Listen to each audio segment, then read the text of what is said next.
Bonsoir à tous. Je me présente, je m'appelle Charlène Manière-Pic. Et ce soir, c'est la Fédération des diplômés de l'IAE Lyon qui vous présente un événement. Donc la fédération, c'est la communauté en fait des alumni de l'IAE Lyon. Donc c'est plus de 50 000 diplômés et près de 30 événements par an, voire plus, avec une forte diversité de métiers, de personnalités. On a des opportunités de carrière et des partages d'expériences. Et évidemment, c'est une communauté avec des valeurs partagées. Donc l'ouverture, la curiosité, la fierté, l'engagement, le dynamisme et la diversité. l'IAE Lyon Alumni, c'est aussi des rendez-vous réguliers, des after-work. Donc comme ce soir, on propose des webinaires. Sur le contexte actuel, on en fait plutôt pas mal. On a plusieurs clubs à l'intérieur des alumni, donc le club QSE RSE comme ce soir. On a aussi le club auto, le club digital, le club entrepreneuriat. Donc voilà, si vous avez divers appétences, vous en avez pour tous les goûts. On a 6 chapters créés, donc un à Lyon, un à Paris, Marrakech, Prague, Abidjan, New York. Donc ça veut dire que si vous allez à New York, vous allez retrouver des anciens de l'IAE Lyon. Quand vous êtes alumni, vous êtes abonné aussi au magazine Connect et vous avez aussi accès à des services comme le coaching individualisé fait par le service carrière de l'IAE Lyon. Il y a encore d'autres avantages, voilà, je vais passer brièvement sur ces détails-là. Donc voilà, quand vous adhérez au réseau des alumni de l'IAE Lyon, c'est une adhésion à vie. Donc si vous avez la moindre question, n'hésitez pas à revenir vers moi ou vers Claire. Voilà, ou si vous voulez vous rendre tout simplement en fait sur les réseaux sociaux, donc nous suivre sur LinkedIn, sur Twitter, sur Facebook. Donc voilà, si vous avez des questions, n'hésitez pas. Et donc ce soir, c'est le club QSE RSE des alumni de l'IAE Lyon qui a le plaisir de vous présenter un événement RSE sur la démarche RSE. Donc le pourquoi on a créé ce club au sein des alumni avec Claire Magne, c'est vraiment dans le but de stimuler le partage d'expériences, de donner lieu à des réflexions pertinentes sur ces thématiques, d'avoir des rendez-vous réguliers avec des parties QSE, des parties RSE, des parties où on lit les deux thématiques. On a un groupe LinkedIn qui regroupe tous nos membres actifs dans ce club. Donc, si jamais vous voulez en faire partie, n'hésitez pas à nous contacter et on vous y ajoutera avec grand plaisir. On a aussi un mail dédié si vous souhaitez. Donc voilà, si vous avez moindre question, il y a l'onglet questions. Vous pouvez poser vos questions, même par rapport aux alumni. Et je vais laisser la main à Claire Magne pour présenter les intervenants de ce soir. Et très bon événement à tous.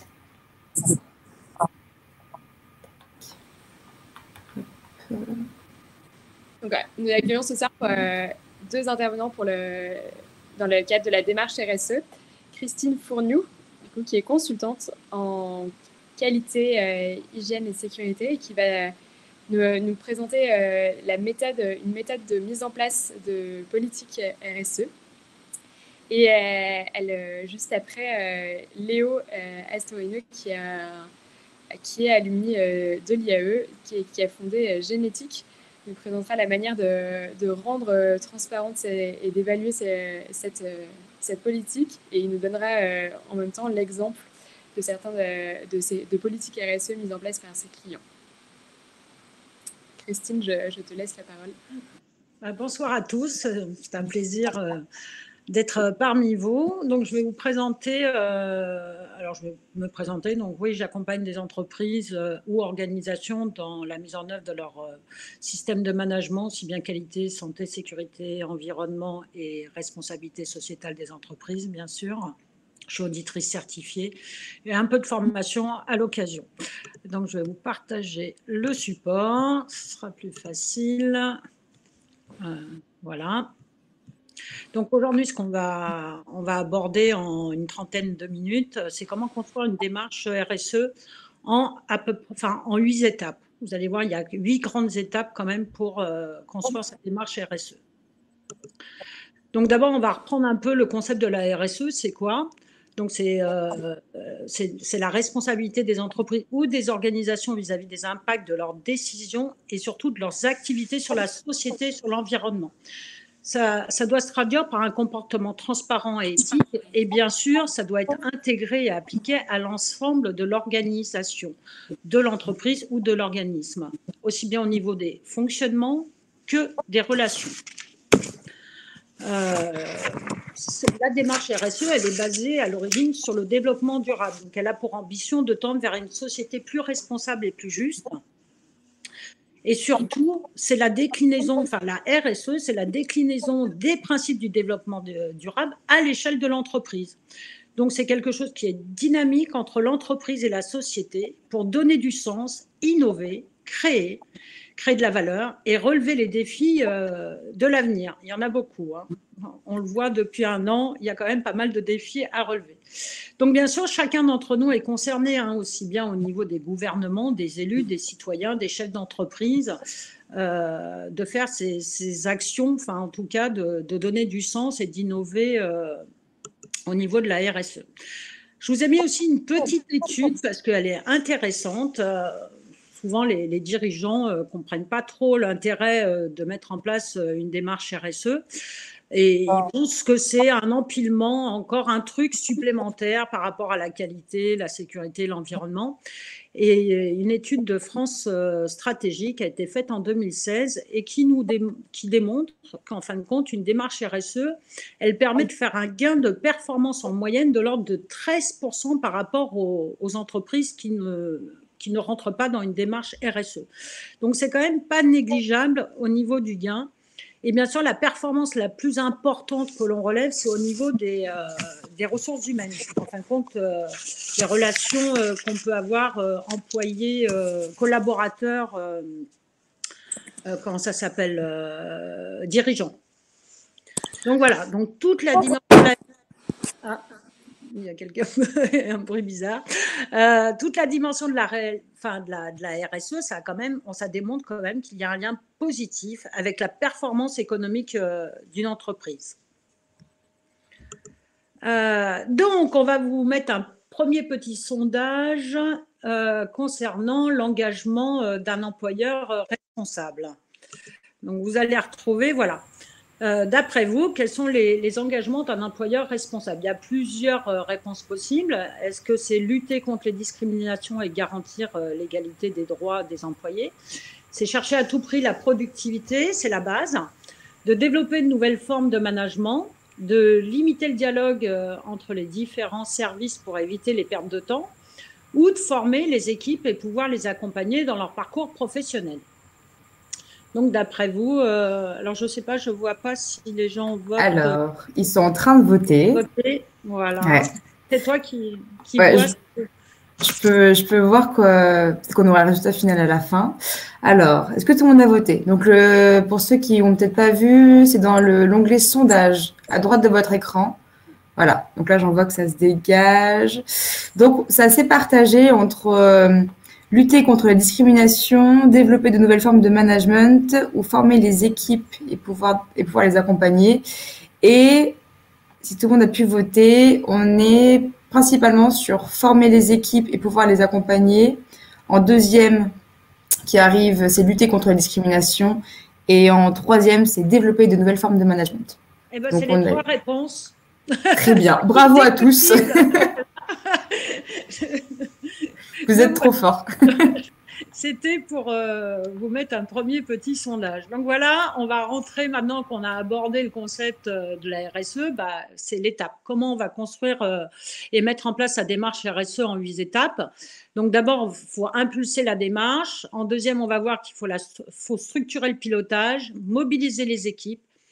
Bien sûr, il y a la grande thématique sur les parties prenantes. Quelles sont celles à impliquer? Identifier les enjeux, on verra aussi bien internes que externes. Élaborer le plan d'action, évaluer et rendre compte, et bien sûr la dernière qui est communiquer. Dans un premier temps, donc, on doit impulser quand même une démarche. L'engagement dans une démarche RSE, ça constitue aujourd'hui un véritable levier de performance et de développement pour les entreprises. C'est ce qu'on a vu tout à l'heure dans la petite enquête avec notre gain de à peu près 13%. Ben, dans un premier temps, il va falloir définir le périmètre de sa responsabilité sociétale, d'identifier les domaines d'action pertinentes, de fixer les priorités et bien sûr de traiter les 7 questions centrales et les aborder dans une dynamique de dialogue avec les parties prenantes. Tout ça va nous amener à des bénéfices et ils sont assez nombreux. Je vais vous en citer quelques-uns.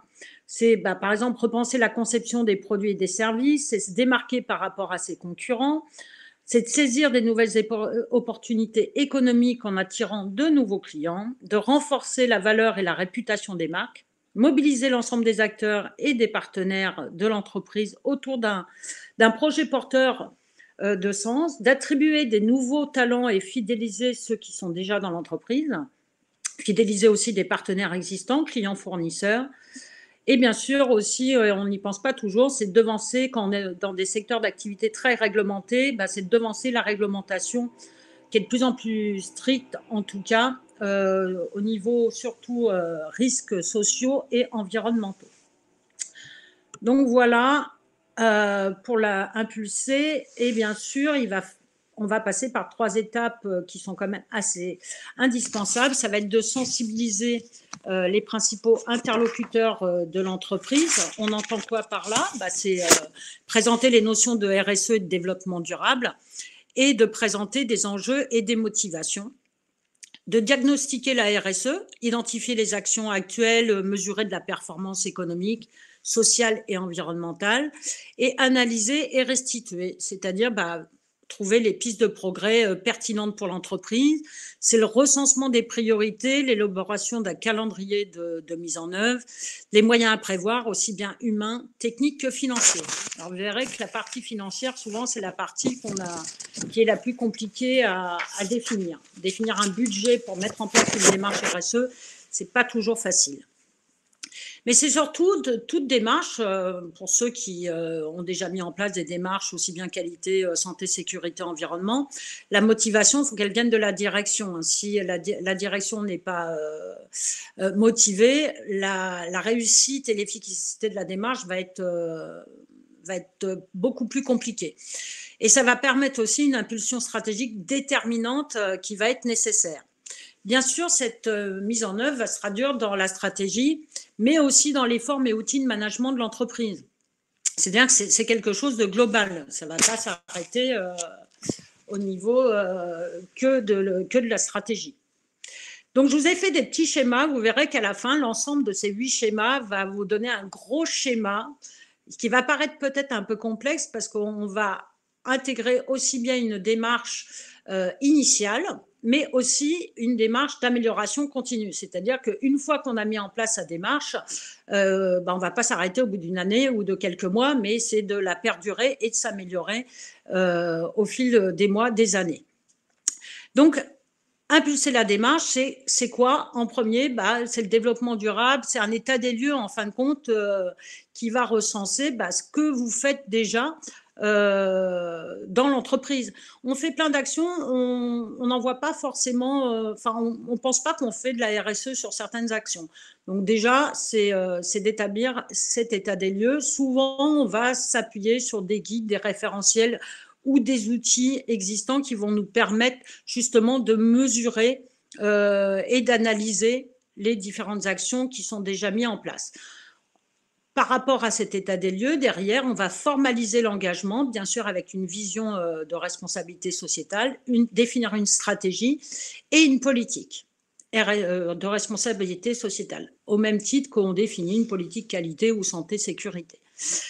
On va définir un cadre budgétaire, ce que je vous disais, c'est la partie la plus compliquée souvent à définir, et tout ça va nous permettre de passer à la deuxième étape qui est de structurer le pilotage. Alors, pour structurer le pilotage, bien sûr, on va définir, comme on l'a vu tout à l'heure dans la première partie, c'est la stratégie RSE. C'est le point de départ d'une démarche. Donc, on a des constats que des choses sont en place. On va les valoriser, donc communiquer à l'extérieur, mobiliser des salariés sur des thématiques transverses. Par rapport à tout ça, il y a la curiosité des dirigeants ou des salariés qui vont impulser plus ou moins cette démarche, les valeurs, c'est une volonté du dirigeant. Et bien sûr, il y a aussi des contraintes à les marchés publics, les clients qui apportent des contraintes quelquefois à cette démarche. Donc, c'est une démarche complémentaire et non pas supplémentaire par rapport à toute autre démarche. La responsabilité sociétale, pour moi, c'est plutôt un chapeau qui vient donner du sens à un système de management QSE, qualité, sécurité, environnement, en place, et non pas quelque chose qui vient s'empiler par-dessus. Alors, je vois pas, non, toujours pas de questions. Comment on impulse cette démarche? Bien sûr, c'est la politique RSE. Elle est alimentée par quoi? Par une politique déjà existante, par une priorité d'action issue du diagnostic qu'on a réalisé, les intérêts des parties prenantes et les bonnes pratiques déjà en place en interne ou à promouvoir. Bien sûr, ça va atténuer les impacts négatifs sur le plan économique, social, environnemental, tout en prenant en compte les parties prenantes. Vous allez voir qu'au fil, dans la partie prenante, ces parties prenantes, elles ont vraiment toute leur importance et de leur prise en compte de leurs attentes et besoins. La deuxième partie, c'est de structurer le pilotage, donc les enjeux globaux. La structuration de ce pilotage va permettre, par rapport à des enjeux globaux ou internes, de piloter notre démarche. Alors, elle se fait souvent à plusieurs niveaux. Il y a souvent du comité de pilotage, des parties prenantes ou techniques. On va mettre en place aussi la possibilité de mettre en place un référent RSE qui va piloter, animer et accompagner au quotidien, soit les autres équipes, qui va être le référent, qui va pouvoir… c'est vraiment le pilote souvent de ce projet. Et pour les grandes entreprises, on peut mettre des coordinateurs RSE dans chaque équipe, avec un déploiement, une réflexion qui va plutôt… la désignation de ces coordinateurs va être souvent plus sur de la désignation, soit du volontariat, soit ils ont déjà des fonctions un peu dans ces thématiques, et du coup, ils vont compléter et ils maîtrisent un peu, enfin, déjà un peu, à minimum, le sujet sur la RSE. Donc, tout ça pour aller vers où? Pour mobiliser les équipes. C'est-à-dire qu'avec ces différents comités de pilotage stratégique, des parties prenantes ou techniques, ça va permettre de piloter, d'animer et d'accompagner toute cette démarche RSE au quotidien grâce à ce référent et ses coordinateurs. Au niveau de la mobilisation des équipes, vous verrez que, enfin, vous pouvez voir si vous travaillez en entreprise sur des démarches de système qualité, sécurité, environnement, mobiliser les équipes sur ces thématiques, des fois, ça peut être un peu compliqué. Donc là, ce qu'on veut par rapport à ces comités, on a dit, il va y avoir une vision, une ambition du dialogue avec les parties prenantes. Ça sera suite à la mobilisation. En parallèle, il y a tout ce travail aussi à faire sur les parties prenantes parce que les équipes font aussi partie de nos parties prenantes internes, mais elles en font partie. Et de mobiliser les équipes, dans un premier temps, ça va être déjà de communiquer sur la démarche, de sensibiliser, de former et d'avoir des actes participatifs. C'est d'avoir une démarche participative, c'est-à-dire pas de haut vers le bas, mais aussi remontante et aussi transversale. Toute cette partie-là va nous permettre de définir des enjeux internes, d'établir une liste de ces enjeux et d'avec une veille aussi bien en parallèle, avec une veille aussi bien stratégique, réglementaire et de faire un benchmark. Un petit complément par rapport à la mobilisation des équipes. Les collaborateurs, certains sont particulièrement sensibles à la cohérence d'ensemble du projet et c'est une démarche qui, au demeurant, au stade d'effet… Voilà, si vous laissez au stade d'effet d'annonce, ça aura plutôt un impact très négatif et difficile à faire oublier par la suite. C'est-à-dire que si la direction, si on souhaite s'engager dans cette démarche, il faut… comment ça s'appelle il faut aller jusqu'au bout. Ce n'est pas un effet d'annonce et puis je laisse un peu passer la chose. Il faut vraiment… l'engagement, il doit être complet. Donc voilà, donc pour que cet engagement soit complet, il faut proposer des actions régulières et participatives. C'est pas de faire une journée par an, quand c'est la semaine du développement durable, de faire une ou deux actions et de s'arrêter là. Il faut vraiment aller sur des semaines thématiques, intégrer des actualités RSE dans les événements classiques de l'entreprise. Vous verrez, les gens ont quand la démarche est engagée, comme il y a des gens qui sont très sensibles à ce sujet, et ils sont pleins d'idées et ils proposent plein de choses. La quatrième partie, alors j'avais une question. On a une question, ouais, d'Erwan. Les outils sur lesquels nous pourrons nous appuyer pour faire l'état des lieux. Ah bah il y a oui, alors bien sûr il y a la grille ISO qui est issue de l'ISO 26000. Ça, c'est un des premiers. Il y a des guides de référentiel, il y a des analyses de positionnement, vous avez des outils d'auto-évaluation qui sont disponibles sur certains sites qui permettent d'établir un premier diagnostic rapide. Voilà. Est-ce que tu as des noms de sites en tête ou pas du tout? Oui, je peux. J'ai pas comme ça tout de suite là, mais je pourrais répondre d'ici tout à l'heure ou après Oui. Léo, par exemple. Ok, ça marche. J'ai une liste. Il y avait Flash Lucie, mais il y a un outil d'auto-évaluation RSE sur l'ISO 26000, par exemple. On a Valérie qui demande si le label Lucie en fait partie, je suppose. Alors, le label Lucie existe toujours, mais il s'est très rapproché, il est de l'ISO 26000 quand même. Okay. Quatrième partie, la quatrième étape, c'est les parties prenantes. Alors, bien sûr, lesquelles faut-il impliquer? Parce que la liste des parties prenantes, elle peut être longue. Alors, c'est quoi une partie prenante? C'est un individu ou un groupe ayant un intérêt dans les décisions ou activités d'une organisation. Souvent, on veut voir quelles sont les attentes et les besoins des parties prenantes, mais aussi quel est l'impact de la partie prenante sur l'entreprise ou l'organisation, et inversement, quel est l'impact de l'entreprise ou de l'organisation sur la partie prenante. Et surtout, il faut les intégrer à ce dialogue. Donc, on veut mobiliser nos équipes, mais il faut aussi intégrer nos parties prenantes. Donc, il faut créer des opportunités de dialogue entre l'organisation et une ou plusieurs de ces parties prenantes dans le but d'éclairer les décisions de l'organisation. Donc, ça, c'est issu de la définition de l'ISO 26000.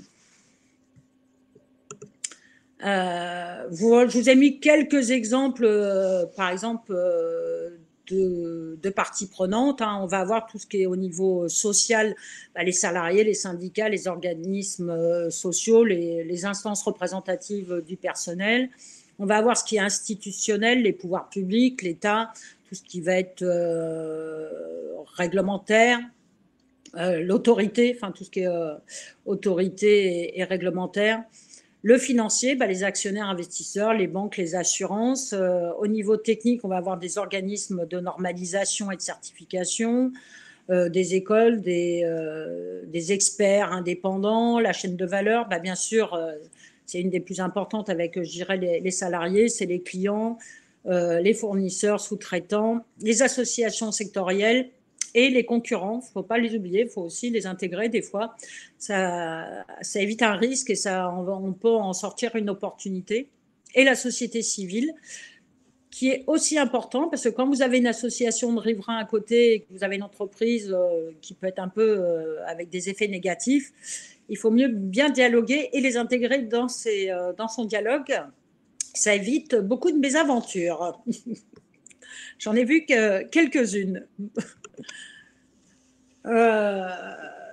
Alors, par rapport à toujours mes petits schémas, là, vous verrez, donc, quelles sont les parties prenantes à impliquer.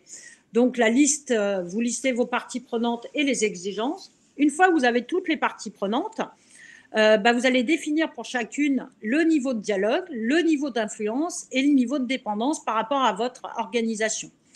Le niveau d'expertise et le niveau de volonté, bien sûr, tout ça, ça vous permettra de faire une cartographie de l'ensemble de vos parties prenantes.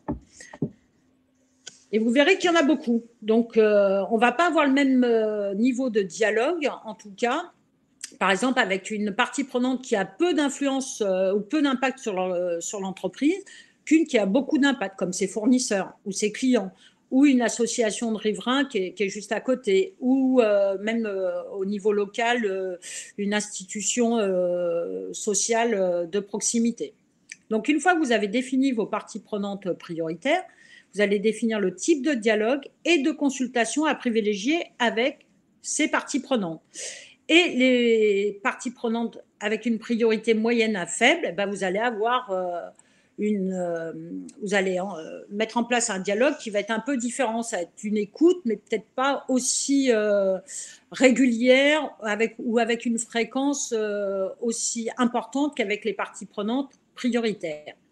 Donc, dans un sens, par exemple, vos parties prenantes avec une priorité moyenne à faible, bah, vous allez peut-être communiquer, informer, écouter, mais vous n'allez pas engager le dialogue pour définir vraiment la logistique du dialogue et bien comprendre les attentes des parties prenantes et les attentes communes qu'on peut avoir ensemble.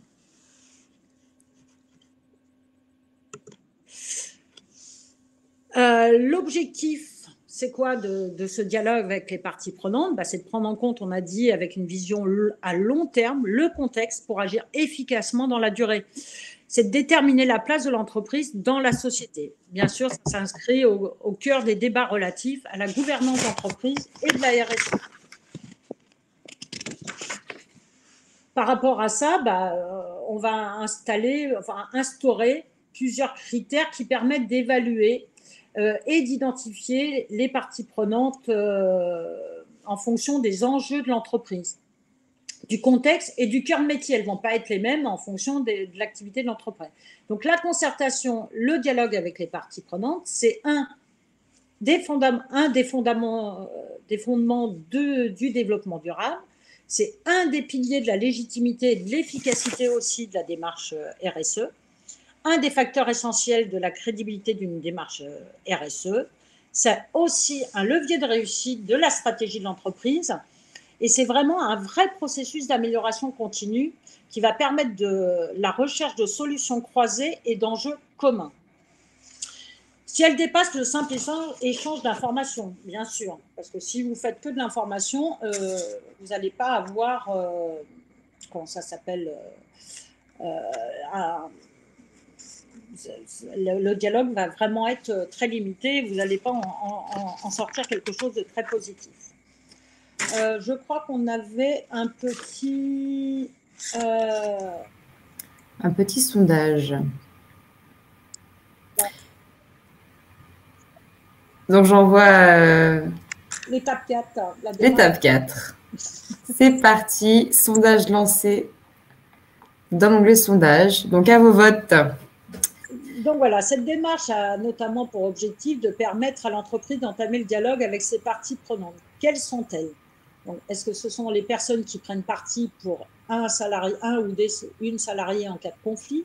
C'est les salariés de l'entreprise, les actionnaires de l'entreprise ou toute personne physique ou morale concernée par les décisions de l'entreprise, salariés, syndicats, clients, actionnaires.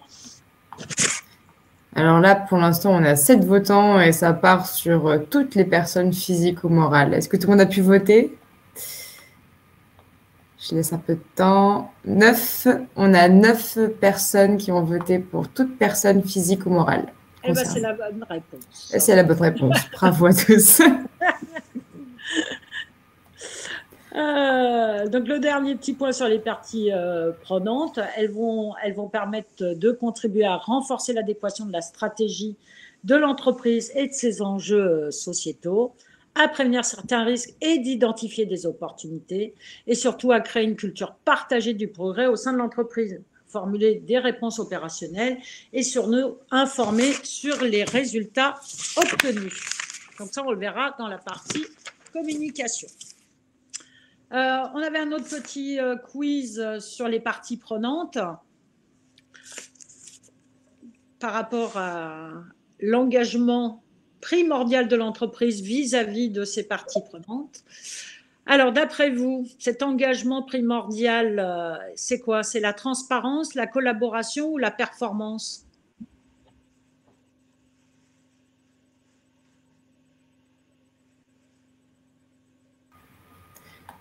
Donc là, on est bien parti sur la transparence, un peu la collaboration. Attention, c'est serré. C'est serré. Alors, est-ce que tout le monde a pu voter? Donc, on rappelle quel est donc l'engagement primordial de l'entreprise responsable vis-à-vis de ses parties prenantes. C'est vrai que c'est vraiment une grosse partie. Les parties prenantes dans une démarche RSE, c'est pour une entreprise, pour établir justement tout ce système de communication entre eux, c'est quand même assez intéressant. Donc, nous avons majoritairement la transparence. Eh ben, c'est la bonne réponse. Très bonne réponse, très bien. Voilà. Donc, on va passer à l'étape 5 qui est identifier les enjeux. Alors, bien sûr, on a des enjeux internes, des enjeux externes. Donc, d'un côté, on a nos enjeux internes et de l'autre côté, par rapport au travail fait avec les parties prenantes, c'est-à-dire leurs attentes d'eux-mêmes et les attentes communes entre l'entreprise et les parties prenantes, les résultats du dialogue, c'est-à-dire les prises d'engagement, ça nous donne des enjeux des parties prenantes et aussi communes. Et tout ça va nous donner, avec les enjeux internes, la liste des enjeux. Cette liste des enjeux, on peut les prioriser via une matrice de matérialité. C'est un outil qui permet, de parvenir à cartographier ces différents enjeux et les enjeux et ces parties prenantes. Voilà. Donc, comment ça se représente? Donc, voilà un exemple de matrice de matérialité. Il y a 5 étapes. C'est un outil, voilà, où on doit identifier ces enjeux, les prioriser, les évaluer, en faire une représentation et bien sûr une validation des enjeux prioritaires qui seront définis.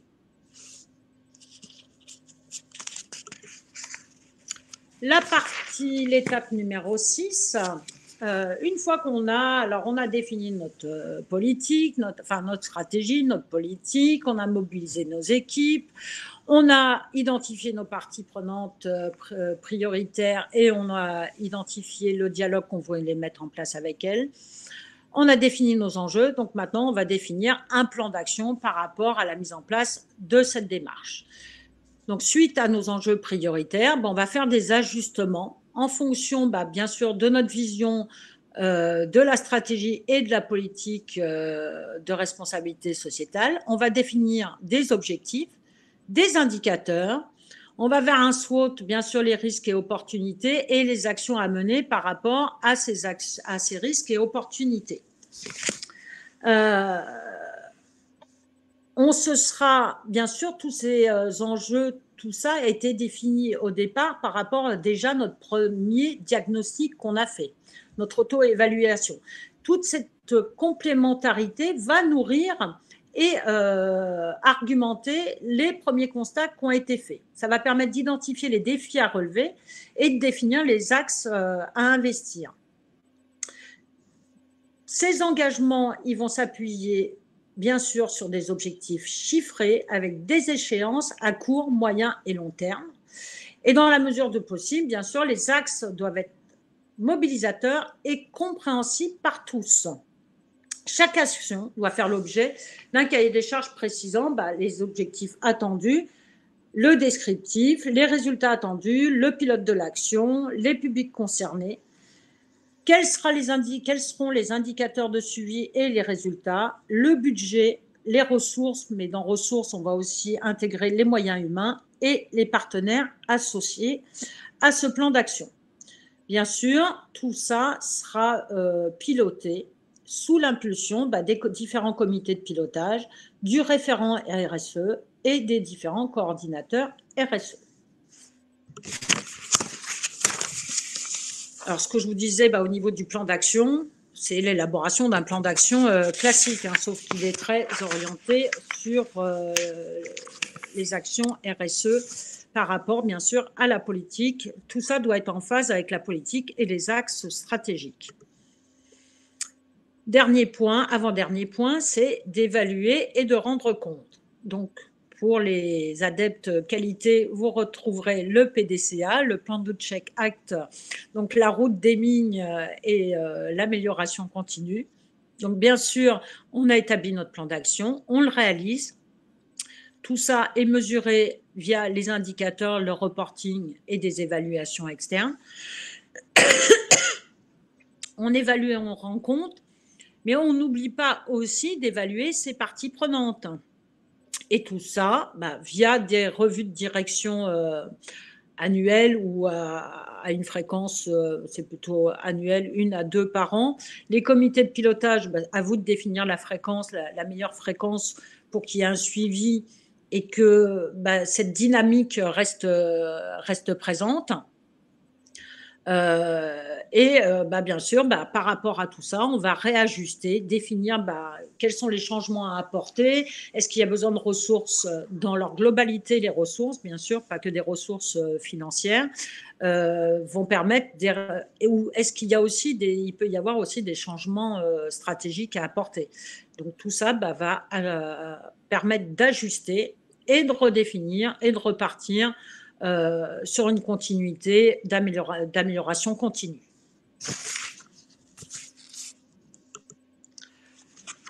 Donc, bien sûr, il ne faut pas se contenter que d'indicateurs économiques et financiers, mais de suivre également toutes les performances sociales et environnementales. Comme dans beaucoup de démarches, on a des tableaux de bord qui comprennent aussi bien des indicateurs économiques, sociaux et environnementaux. La revue de direction RSE, elle va permettre aussi de suivre l'intégration de la politique RSE de l'entreprise et s'inscrire dans une démarche d'amélioration continue. Communiquer. Donc là, c'est le dernier point. Bien sûr, on a fait tout ça. Si c'est pour le garder dans un coin et pas en faire profiter tout le monde, ça serait quand même dommage. Donc, pour communiquer, on va valoriser les résultats de la démarche et montrer l'importance du dialogue. Donc, communiquer, sensibiliser, former par rapport à des actes participatifs. Vous avez vu dans les étapes précédentes, ça permettait de mobiliser les équipes. On va restituer des priorités et des décisions. C'est ce qui va nous permettre d'avoir nos ajustements. Comme on a évalué et rendre compte, on va aussi faire un retour auprès de nos parties prenantes. Il est indispensable de partager avec les parties prenantes au sens large le fruit de cette démarche en faveur de la RSE. C'est-à-dire que les enjeux de la communication de la démarche RSE, ils sont multiples et ils ont une répercussion aussi bien interne qu'en externe. Il s'agit de faire connaître et partager le projet, ses objectifs et les moyens mis en œuvre à tous les acteurs concernés. L'approbation de la démarche par tous est d'autant plus simple qu'elle est exposée de manière transparente, accessible et cohérente. Et communiquer sur sa démarche permet également de rassurer l'ensemble des collaborateurs sur le bien fondé des changements en mettant en avant les bénéfices et l'amélioration attendue. Les collaborateurs pourront ainsi mieux anticiper les évolutions et la transition sera facilitée. Par rapport à ça, c'est en interne, c'est une communication qui va être réussie, favorisera l'adhésion et la compréhension. Et en externe, la valorisation des bonnes pratiques existantes et d'un plan d'action pourra constituer un facteur qui va différencier auprès des parties prenantes de plus en plus vigilantes sur ces critères. Vous vous rendez bien compte qu'au quotidien, les faux pas aujourd'hui, les réseaux sociaux permettent la propagation de ces informations, alors aussi bien positives que négatives. Bien sûr, l'impact ne va pas du tout être le même, mais il est important de communiquer. Et même si on a des retours négatifs, faut éviter de faire l'autruche, mais plutôt de dire qu'on a bien pris en compte le côté négatif et de mettre en avant cette prise en compte et qu'est-ce qu'on va faire pour faire évoluer les choses. Un exemple qui est intéressant, alors je ne veux pas faire de pub, mais j'ai trouvé ça assez marrant comment certaines marques pouvaient mettre en avant leurs changements.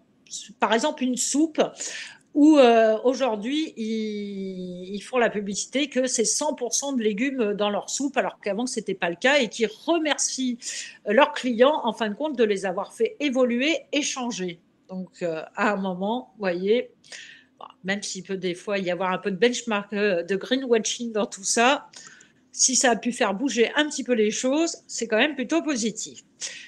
Donc, pour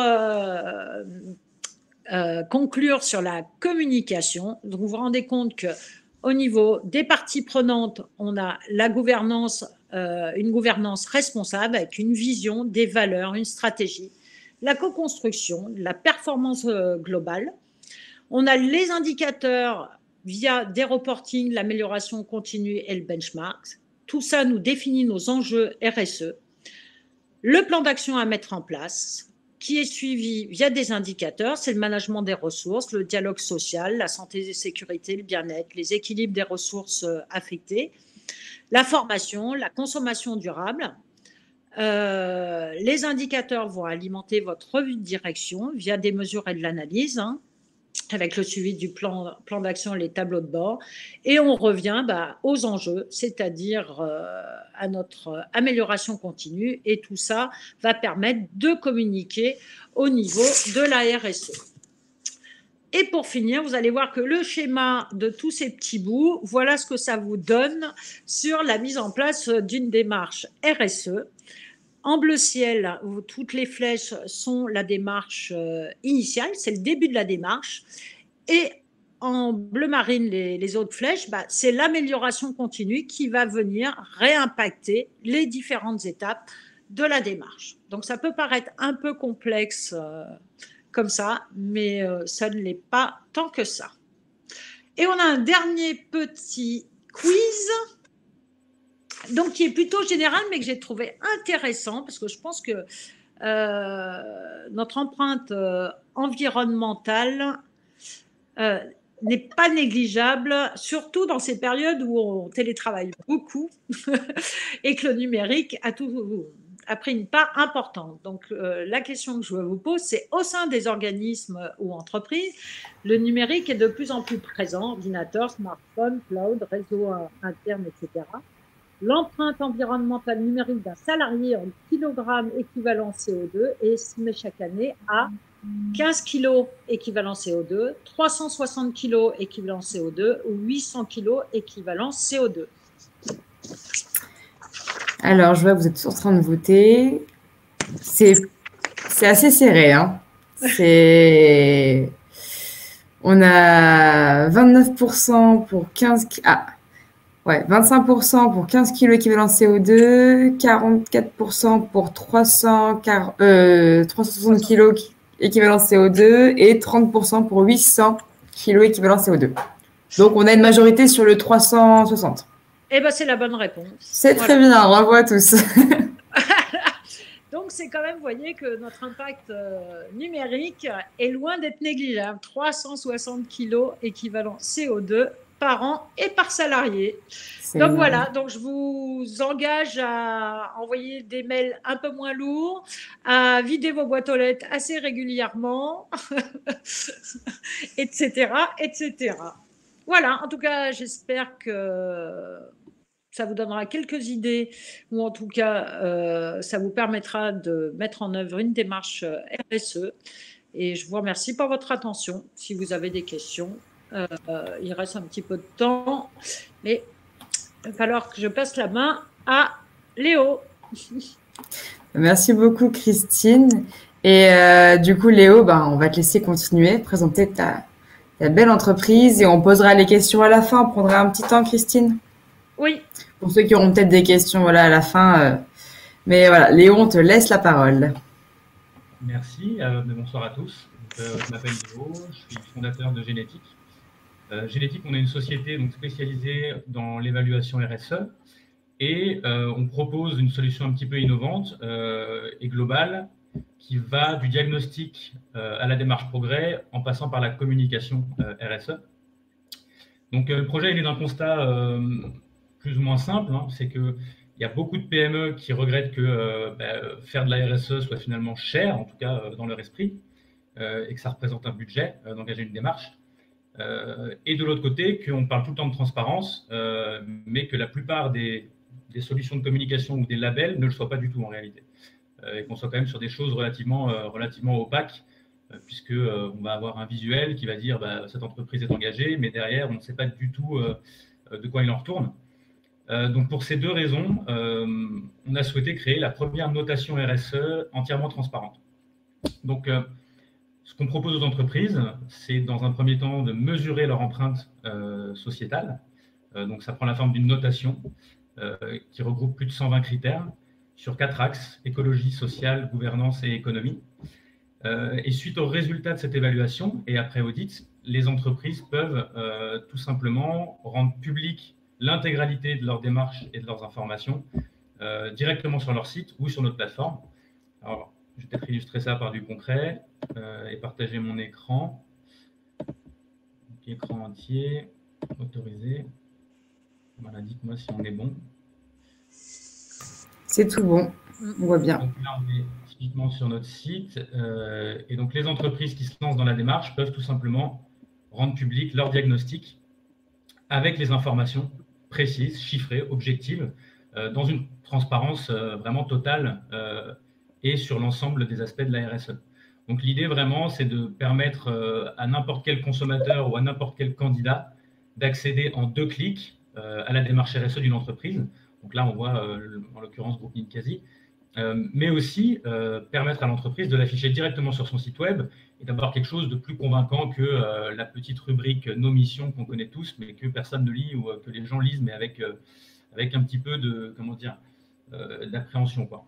Donc là, typiquement, si je vais sur le Ninkasi, donc là, on est sur leur site, et eux ont poussé la démarche jusqu'au bout. Donc, ils affichent leurs résultats directement sur leur site, avec leur notation, qui permet de leur donner une note globale, qui montre à tout le monde où est-ce qu'ils en sont et les progrès qu'ils se fixent, leur positionnement sectoriel, puisque du coup, la note permet aussi de comparer les entreprises d'un même secteur et leur permet de se benchmarker directement de façon très claire, et d'accéder en 2 clics à la page que je viens de vous montrer. Donc là, on est dans une transparence qui n'a pas vraiment d'équivalent aujourd'hui. C'est vrai que le problème des rapports RSE, c'est que souvent les entreprises disent un petit peu ce qu'elles veulent bien dire, mais du coup, ça peine à convaincre les gens. Et les labels, comme on le disait, sont intéressants, mais pas toujours transparents. Donc, on essaye d'apporter ça sur la partie communication. Sur la partie évaluation, donc notre offre, elle fonctionne de la manière suivante. On a un parcours en 3 étapes. Donc, qui commence tout d'abord par un diagnostic. Donc un diagnostic annuel de la démarche RSE. Ensuite, on a une deuxième brique qui va être la partie démarche progrès. Comment l'entreprise construit son plan d'action et comment est-ce qu'elle s'arrange pour suivre ses progrès dans le temps de façon simple et lisible. Et enfin, la partie communication. Donc, on n'oblige jamais les entreprises à communiquer et à faire le choix de la transparence. C'est toujours leur choix in fine. Donc, certaines entreprises vont juste réaliser le diagnostic pour avoir un état des lieux de leur démarche avec une note très simple, très intuitive, très, très visuelle. D'autres vont dire, écoutez, sur base de cette note, on aimerait bien progresser, qu'est-ce que vous proposez? À ce moment-là, on a une méthodologie qui nous permet de les amener dans du progrès rapidement et de façon efficace. Et pour celles qui ont généralement des bons résultats, on leur propose toute une solution de communication. Donc, je viens de vous en donner un aperçu. Et là, en l'occurrence, c'est une communication vraiment impactante et vraiment transparente. Donc, les entreprises peuvent vraiment choisir ces différents paliers.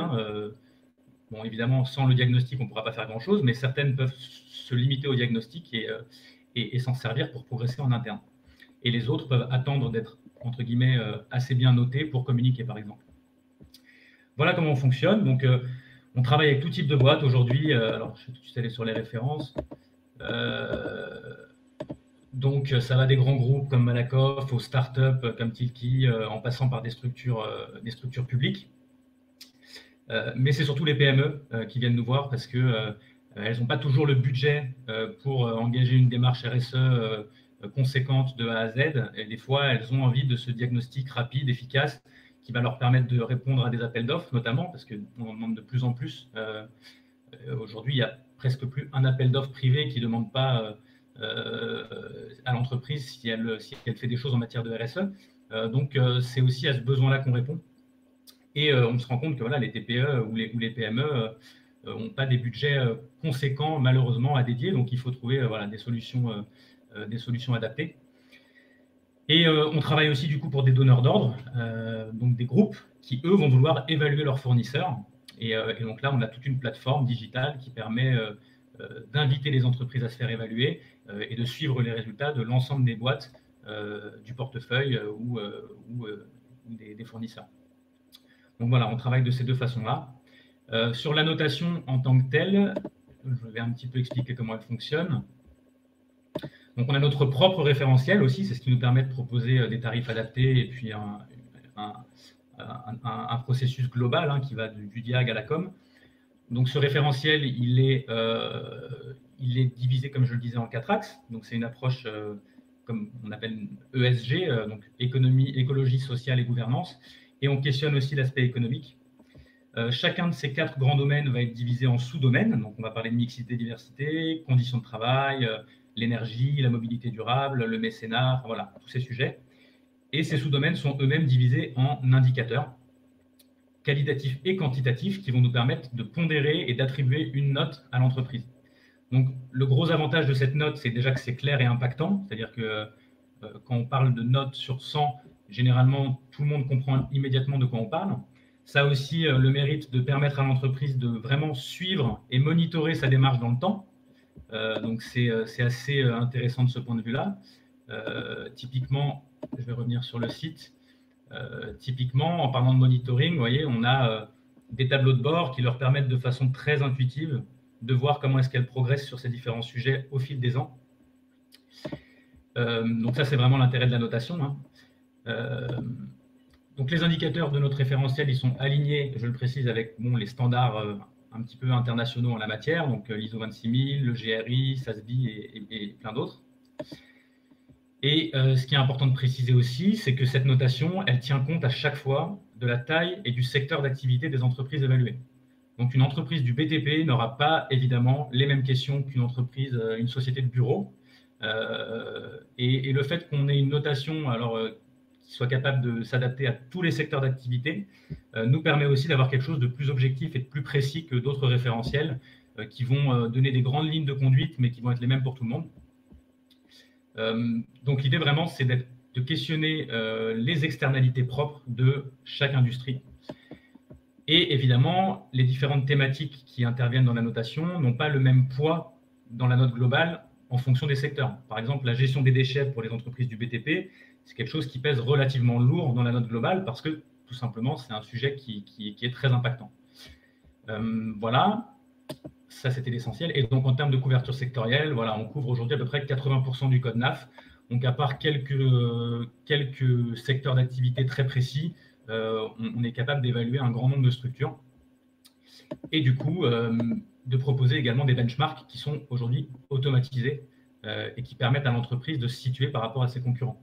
Donc là, voilà, on voit une entreprise A, elle peut voir en termes d'environnement, de social, d'économie et de gouvernance, comment est-ce qu'elle se positionne par rapport à ses concurrents. Et à ce moment-là, elle peut choisir soit de le garder pour elle pour s'améliorer, soit si elle est bien meilleure que ses concurrents, évidemment, de communiquer, mais sur des événements très objectifs, très clairs et quantifiés. Voilà comment ça fonctionne. Donc, j'ai à peu près fait le tour, en réalité. Donc, je te laisse reprendre la main, Charlène. Très bien, merci beaucoup Léo pour ta présentation et pour cette belle entreprise. Donc, on va passer au côté questions. Donc, pour ceux qui souhaiteraient poser des questions, c'est le moment. Et moi, j'avais déjà une petite question pour toi, Léo, quand même. C'est par rapport à Ecovadis. Ecovadis, c'est votre concurrent direct Alors, Ecovadis, c'est particulier. Bon, déjà, ils sont là depuis 20 ans, c'est intéressant. Ecovadis, ils sont arrivés dans un contexte où la loi oblige les grosses entreprises à évaluer leurs fournisseurs. Donc, ce qui est un peu tendancieux, c'est que Ecovadis parle de développement durable, mais concrètement, comment ça se passe, certains le savent peut-être, quand on a affaire à Ecovadis, on est obligé de répondre à l'évaluation, on doit payer pour ça. Donc, en termes d'éthique, c'est moyen. Enfin, en tout cas, c'est ce que les gens disent. Nous, on est vraiment sur du volontaire, hein, on n'oblige personne. C'est vraiment, on ne profite pas d'une réglementation pour aller évaluer les gens. On le fait avec les entreprises qui ont vraiment à cœur de le faire. Donc surtout les PME, hein, celles qui ne sont pas assujetties à obligation, ou avec les entreprises qui veulent aller dans de la vraie transparence et pas dans du blabla. Et donc il y en a quand même pas mal, hein, des belles entreprises. Donc on travaille avec des Enercop, la Nef, Malakoff Humanis, Linkadi, enfin beaucoup d'entreprises. Je pense que dans les prochaines années, la transparence, la vraie, elle aura une grosse valeur. Tout le monde ne pourra pas en dire autant. Et ben voilà, il y a des entreprises aujourd'hui, je pense que quand elles voient leurs concurrents se mettre en valeur alors que derrière, on sait que c'est du toc, ils auront aussi envie de se différencier en mieux. Et la transparence, c'est un vrai point positif. Et Christine le disait, hein, c'est une des valeurs clés de la RSE.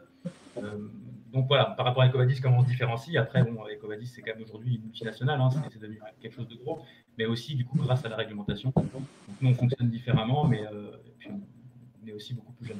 Voilà. Ok, ben merci. Très belle démarche. Je te remercie. Alors, est-ce qu'on a des questions? On n'a pas forcément de questions, donc je vais laisser le temps aux personnes qui voudraient peut-être en poser. Et moi, je vais en profiter pour poser des questions aussi. Et c'est pour toi, Christine. Par rapport, tu as parlé beaucoup de mobilisation des personnes en entreprise. Et est-ce que tu aurais des exemples que les entreprises ont mis en place pour mobiliser leurs équipes? Parce que je sais que c'est une thématique, la mobilisation des équipes, assez compliquée en entreprise parfois. Du coup, est-ce que tu aurais des exemples que tu as pu voir, observer? Alors, j'ai observé, j'ai participé l'année dernière à une grosse boîte qui a mis en œuvre une démarche RSE et qui l'a fait de manière, enfin, pour en tout cas entamer sa démarche, avec tous ses collaborateurs, ses parties prenantes. Enfin, il y avait pas mal d'invités internes, externes. Et avec des thématiques, des ateliers, et aussi, tout était bien en lien et le goodies était très RSE. Je suis allée par exemple à un salon sur tout ce qui était développement bio, enfin tout ce qu'on voulait, hein, aussi bien alimentaire que outils ou cosmétologie, tout ce qui était plutôt développement durable et tout. Et les gens, donc, ils appliquent des valeurs et à côté, ils mettent un positionnement en plastique. Donc, du coup, c'est plus en phase avec les valeurs qu'ils peuvent transmettre, enfin, qu'ils veulent transmettre. Donc, c'est ça qu'il faut faire aussi attention. C'est dans ce genre de démarche, quand on fait des événements, il faut faire attention à ce que tout soit en phase avec ces valeurs et ce qu'on veut mettre en avant. Ça serait dommage d'entamer une démarche avec eux et de proposer des petites voilà, en plastique, pas recyclable, qui a une durée de vie très limitée et en plus des fois aucune utilité. Donc voilà, mais après au niveau activité, parce que faire des événements, il y a plein d'événements maintenant sur l'année, des événements aussi sur le handicap, des développement durable, de l'économie circulaire, de la mobilité. Donc il y a moyen de faire des événements annuels et réguliers régulièrement. Et il y a toujours des gens qui ont en interne qui sont sensibilisés et qui vont alimenter ou en tout cas organiser des événements en plus et en plus participatifs. Donc ils vont entraîner aussi bien des parties prenantes externes que internes. Okay. Donc autant profiter de ces journées un peu spécifiques, même s'il ne faut pas s'arrêter qu'à ça. Mais ça permet de pouvoir aussi communiquer sur la démarche. Non, c'est vrai que c'est les journées du handicap. Donc, nous avons une première question. C'est comment communiquer en externe sur ses performances RSE. Le rapport RSE est parfois chronophage à lire, d'autres moyens. Donc, je pense que ça reste peut-être à vous deux, Léo ou Christine. Christine, si tu veux répondre. Je vais laisser Léo, là, comme je viens de répondre. Je compléterai. Ça marche. Si, il veut écoutez, oui, dans le rapport RSE, c'est vrai que c'est chronophage. Et puis, de l'aveu même des directeurs de développement durable qui le lient encore. Enfin, voilà. Nous, on en discute avec eux. C'est un truc qui tombe un peu en désuétude. On ne va pas faire notre auto-promo, mais c'est vrai que ce qu'on essaie de proposer en termes de com externe, c'est quelque chose de plus impactant et de plus transparent. Après, il y a d'autres référentiels qui proposent des solutions en termes de com. Et puis, les consultants qui travaillent sur ces sujets-là, ça ne débouche pas toujours forcément que sur des rapports RSE. Il peut y avoir des communications plus ciblées sur certains aspects de la démarche. Donc, je pense que le rapport RSE, clairement, peut-être plus là le grand Graal ou la solution. On se rend compte voilà, que c'est un document que les boîtes font souvent quand elles sont obligées de le faire, mais sinon, en termes d'impact, c'est vrai que le rapport RSE aujourd'hui n'a pas forcément toujours énormément d'intérêt. Donc voilà, il y a d'autres référentiels qui permettent de communiquer sur ces performances de façon objective, transparente, ou tout simplement communiquer sur des dispositifs. L'essentiel, c'est vraiment quand on le fait d'être exhaustif, c'est-à-dire de ne pas, je pense, communiquer sur une action spécifique, la bonne action de l'année qu'on a fait. Ça, malheureusement, ça ne bluffe pas grand monde.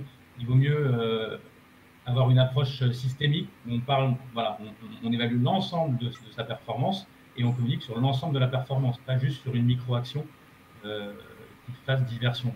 Ça me semble important. Mais je laisse compléter. Christine, pour compléter, moi je dirais ce qui est des fois assez sympathique, c'est de faire témoigner quelqu'un d'une action, enfin d'événements, de résultats qui s'est passé au cours de l'année dans l'entreprise ou à l'extérieur.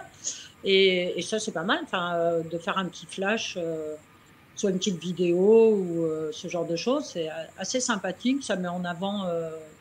En plus, si des gens sont volontaires pour le faire et qu'ils ont participé à cette activité, cette action ou ce résultat, et c'est que du positif. Faire témoigner les gens, c'est vrai que ça impacte pas mal. J'espère qu'Erwan a répondu à ta question. Est-ce que d'autres questions? Est-ce que Claire, tu as des questions, toi, de ton côté RSE?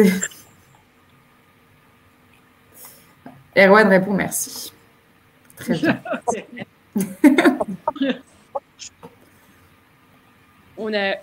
Merci Christine et Léo pour votre intervention. À vous tous, tous et toutes. Léo, peut-être que sur les entreprises qui sont intéressées par la RSE, est-ce que toi, notamment par la transparence de leur RSE comme tu le fais, est-ce que tu as des profils types d'entreprises qui... En termes de secteur, pas vraiment. C'est très, très divers. Beaucoup de sociétés de services, de la restauration, des mutuelles, des profils très variés, mais ce qui revient quand même le plus souvent, c'est des PME. C'est vrai que les TPE, quand on est une entreprise de 5 personnes, faire de la RSE, ça peut paraître quand même compliqué. Mais ça nous arrive d'évaluer des boîtes qui sont sollicitées dans des appels d'offres qui sont obligées de montrer patte blanche. Et c'est vrai que quand on est une TPE, pour moi, il n'y a pas 1000 sujets. Donc, c'est surtout des PME entre 20 et 300, 400 personnes. Okay. Merci Léo pour ta réponse. Et moi, j'avais une dernière question pour toi, Christine. On va peut-être penser à finir ce webinaire, mais est-ce que donc toute cette démarche RSE, qui est quand même une démarche importante, avec beaucoup de réflexion, avec un plan d'action, un bon suivi qui est nécessaire, est-ce que ça s'intègre facilement à une démarche d'amélioration continue classique? Est-ce que tu le vois en entreprise? Ou est-ce que c'est vraiment une démarche à part, peut-être pilotée à part, malheureusement? Non.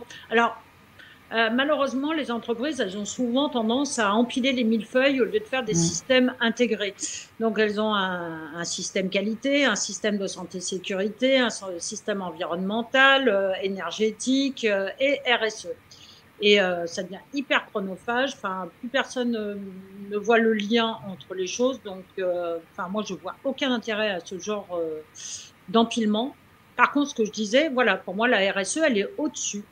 Et elle vient alimenter nos systèmes en qualité, santé, sécurité, environnement énergétique, parce que du coup, la RSE, elle va aussi se nourrir des actions et des parties prenantes d'un système qualité, d'un système en santé, sécurité, environnement, énergétique. Donc, c'est vraiment le chapeau, quoi. Pour moi, c'est une stratégie RSE, elle vient alimenter, du coup, elle s'intègre vraiment dans une démarche complète. Très bien. Et surtout pas, on n'empile pas. Ouais. C'est pas de militaire. Ok. Merci pour ce conseil et je pense que ce sera le conseil de la fin. Donc, merci à tous. Merci Christine, merci Léo d'avoir pris ce temps-là pour nous présenter la démarche et ton entreprise, Léo. Merci à tous les participants et j'espère que ça vous a plu. Je vous souhaite une très bonne soirée à tous et à très bientôt, et j'espère en physique. Merci. Si possible. Merci à tous. Au revoir. Au revoir Erwan, au revoir Isabelle, au revoir Nadège. Bonne soirée à tous.